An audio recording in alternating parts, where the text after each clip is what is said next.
Hello, নমস্কার। আমি পিউ পুনে থেকে বলছি। আজকে চলে এলাম একটা নতুন রেসিপি নিয়ে। কড়াই সর্ষের তেল দিয়ে দিলাম। প্রথমে সর্ষের তেলটা গরম হতে দেব, তারপর আমি বলবো আমার রেসিপিটার নাম কি। যদিও রেসিপিটা খুবই নতুন, আমার কাছেও নতুন, আপনাদের কাছেও নতুন হবে। প্রথমে কড়াই শুকনো লঙ্কা, তেজপাতা আর এলাচ, লং, দারুচিনি দিয়ে দেবো। তারপর একটা বড় সাইজের পেঁয়াজ দিয়ে দেবো। পেঁয়াজটাকে আমি একটু রাফ চপ করেছি। আর তারপর আস্তে আস্তে পেঁয়াজটাকে আমি ভাজতে দিয়ে দেবো। তো এই রেসিপিটা আমি নিজেই ডিসকভার করেছি, কারণ সকালে অফিস যাই, তো তখন আসার পরে সন্ধ্যাবেলায় আমার কাছে খুব একটা টাইম থাকে না ভালো করে কিছু বিরিয়ানি বানাবো বা কিছু পোলাও বানাবো।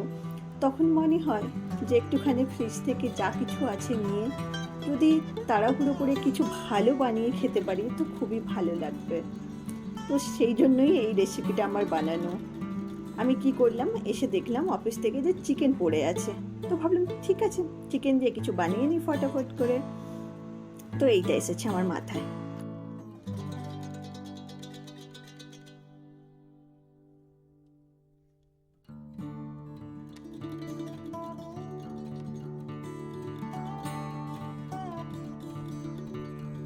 আছে ভাজা।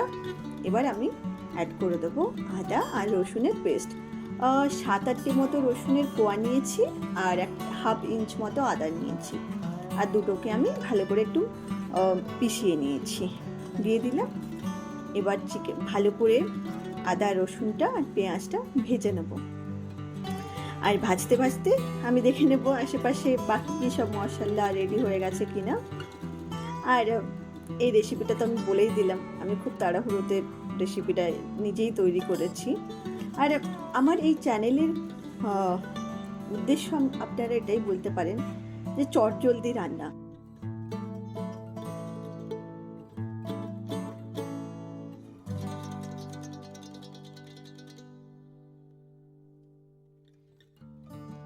আর 4-5টি লঙ্কা দিলাম এখন আমি কথা বলতে বলতে। আর সব থেকে বড় ব্যাপার হলো যে মশলা কষাতে অনেক সময় লাগে, কিন্তু খেতে এতটা সময় লাগে না। আমিও ভাবি এত সময় দিয়ে রান্না করি, কিন্তু খেতে কেন এত কম সময় লাগে। যাই হোক, আমি আমার রান্নাতে ফোকাস করি এবার। আর দেখে নিই কী হচ্ছে। যাই হোক, মশলাটা হয়ে গেছে মোটামুটি। তো এবার আমার মনে হয় একটুখানি আরেকটু কষিয়ে নিই, কিন্তু আপনাদের একটা কথা বলে রাখি, আঁচটা কিন্তু একটু মিডিয়াম রাখবেন। আঁচটা মিডিয়াম রাখলে কি হবে, মশলাটা পুড়বে না। আর এটা আমি কি করেছিলাম, একটা ছোট্ট বলে 1 চামচ মতো হলুদ, 1 চামচ মতো লঙ্কা গুঁড়ো একটুখানি জল দিয়ে ভিজিয়ে রেখেছিলাম। কারণ আমি দেখেছি একটুখানি ভিজিয়ে রাখলে না মশলাটার যে রং না সেটা খুব ভালো আসে, আর মশলাটা মিলিয়ে নিতে খুব সুবিধা হয়।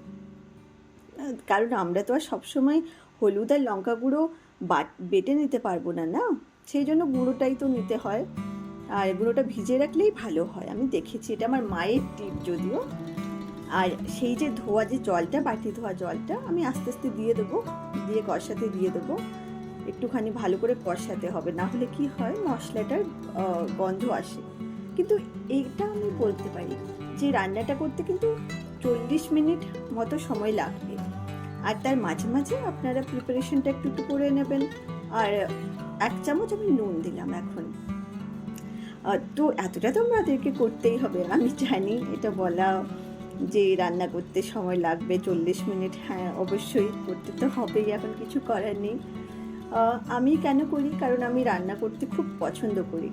আমি মনে করি যে সারাদিনের পর একবার যদি নিজের হাতে রান্না করে খাই তাহলে নিজের খুব তৃপ্তি লাগে, আর কিছু না হোক। সেই জন্যই আমার রান্না করা। আর এটাতে আমি কি ভাবলাম যে আলাদা করে চিকেন আর রাইস রান্না করার থেকে আমি দুটো একসাথে করতে কেন পারি না। আর আমার কি হয়েছে, সময় ছিল না তো হাতে, তাই চিকেনটাকে আমি বেশিক্ষণ ফ্রিজ থেকে বাইরে বের করে রাখতে পারিনি। সেই জন্য চিকেনটা আপনারা দেখতেই পাচ্ছেন একসাথে এরকম জুড়ে গেছে। তো যাই হোক, আমার কাছে কয়েক পিস চিকেন ছিল আর সেগুলোই আমি দিয়ে দিলাম। চিকেনটা এখানে পুনেতে তো মোটামুটি একটু মিডিয়াম সাইজ, মানে ওরা একটু বড় সাইজ কাট করে দেয়। ছোট বললে ছোটও কেটে দেয়, আর বড় বললে বড়ও কেটে দেয়। তো বের করে আমি এখন দিয়ে দিলাম। অনেক চেষ্টা করা সত্ত্বেও এই দুটো লেগ পিস একে অপরকে ছাড়তে চাইছে না। তারপর আমি আলু দিয়ে দিলাম, বাঙালি আলু ছাড়া তো চলেই না। তো ভাবলাম ঠিক আছে, হেলথের ব্যাপার না ভেবে দুটো আলু দেওয়া যেতেই পারে। আপনি যদি চান আলুটা একটুখানি আগে তেলে ভেজে নিতে পারেন, কিন্তু আমি ভাবলাম ঠিক আছে, চটজলদি রান্না যখন ভাজবো কেন, তার থেকে বড় আমি এটাতেই দিয়ে দিই। দিয়ে কষিয়ে নিতে হবে একটুখানি। তো হালকা হালকা জল, গরম জল দেবেন। আর আমি না একটু আদা বাটা আগেই দিয়ে দিয়েছি। এটা ধনে গুঁড়ো আর জিরে গুঁড়ো হাফ টেবিল চামচ নিয়েছি, আর মিক্সিতে করে ভালো করে পিষিয়ে নিয়ে রেখে দিয়েছিলাম। তারপর সেটা ইউজ করে দিচ্ছি।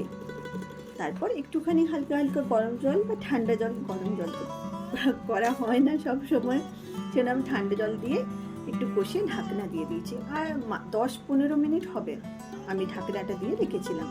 তারপরে ঢাকনাটা খুলে একটুখানি ভালো করে নেড়ে নিচ্ছি, একটুখানি যাতে চিকেনটা ভালো করে কষে যায়, মশলাটা ভেতরে ঢোকে, নুনটা ঢোকে। তো এগুলো না ঢুকলে তো সেরকম ঠিক লাগবে না। তারপর আপনার যতটা মানে জল লাগবে ততটা জল দিতে হবে। যেমন আমরা দুজনে তো চিকেন পিস মোটামুটি 7-8টা হবে, আলু এইসব নিয়ে। তো আমি হাফ গ্লাস মতো জল দিয়েছি। তারপর জল দিয়ে আরেকটু কুক করতে দিয়ে দেবো, কারণ চিকেনটা কুক হওয়া ভালো করে দরকার আছে। আর তারপর আমি বাসমতি চালই নিয়েছিলাম। বাসমতি চাল নিয়েছি, আপনারা আপনাদের হিসেব মতো নেবেন। আমার একটা ছোট্ট বাটি আছে, ওর এক বাটি নিলে মোটামুটি আমাদের দুজনের হয়ে যায়। আর যেহেতু এটা আমি আজকে রাত্রের জন্য করছি, তো রাত্রে তো কমই লাগবে। আর যতটা মাপ মতো চিকেনটা, এখন পর্যন্ত কিন্তু আমার চিকেনটা খুব ভালো করে কষা হয়ে গেছে, আর কাঁচা নেই, মোটামুটি চাল দেওয়ার সময় চলে এসছে। তো আমি পরিমাণ মতো জল দিয়ে দিয়েছি, 1 গ্লাস মতো জল দিলাম।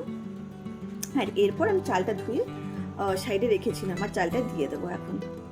আপনারা যদি চান ভাতের যে লম্বা যে চালটা হয়, শঙ্কর বা কবিরাজ, সেগুলোও দিতে পারেন, বা ওই বাঁশকাঠি চালটা।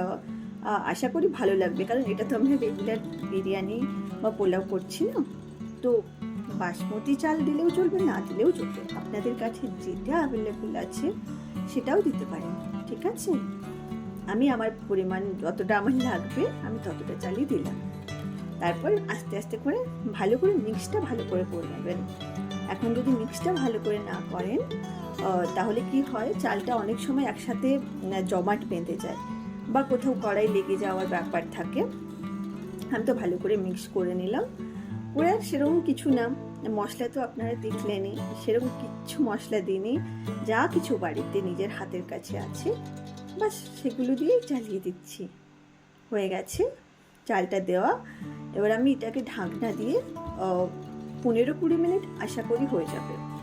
এবার টাইমটা তো সেটা আস্তে আস্তে মানে 10 মিনিট পরে একবার এসে দেখতে হবে, কড়াই করছি না সেই জন্য। তো এবার আমি এটাকে ঢাকনা দিয়ে, আর যতটা আরও 1 চামচ মতো নুন দিলে হয়ে যাবে, তো দিয়ে রেখেছিলাম। 20 মিনিট মতো হয়ে গেছে। এবার আমি ঢাকনা খুলে দেখছি হয়ে গেছে, প্রায় হয়ে গেছে। আর একটুখানি ঢাকনা দিতে হবে, কারণ চিকেনটা তো কষা ছিলই। তো এখন আমি আরও 5 মিনিট পরে ঢাকনা খুলে দেখলাম ভাতটাও হয়ে গেছে খুব সুন্দর ঝরঝরে। তারপর ওপর থেকে ধনে পাতা আর একটুখানি ঘি দিয়েছিলাম, ঘিয়ের উপরে ওই কাজু বাদাম, কিশমিশ আর কাঠবাদাম, ওগুলোকে একটু করে ভেজে আমি ওপরে একটুখানি সার্ভ করে দিয়েছি। তো এবার হয়ে গেছে। আর অলমোস্ট 40 মিনিটই লেগেছে। আপনারাও ট্রাই করুন, কিন্তু আমি বলবো, কারণ আমাদের মতো যাদের হাতে সময় থাকে না, খেতেও ভাল লাগে, আবার বাইরে থেকে খাওয়ার অর্ডার করতেও ভালো লাগে না, তাদের জন্য এটা। আশা করি আমার ভিডিওটা আপনাদের ভালো লেগে থাকবে। যদি ভালো লেগে থাকে অবশ্যই ট্রাই করুন। আর যদি অন্য কিছু কোয়েশ্চেন থাকে বা কোয়ারি থাকে অবশ্যই আমাকে জিজ্ঞেস করুন। ধন্যবাদ।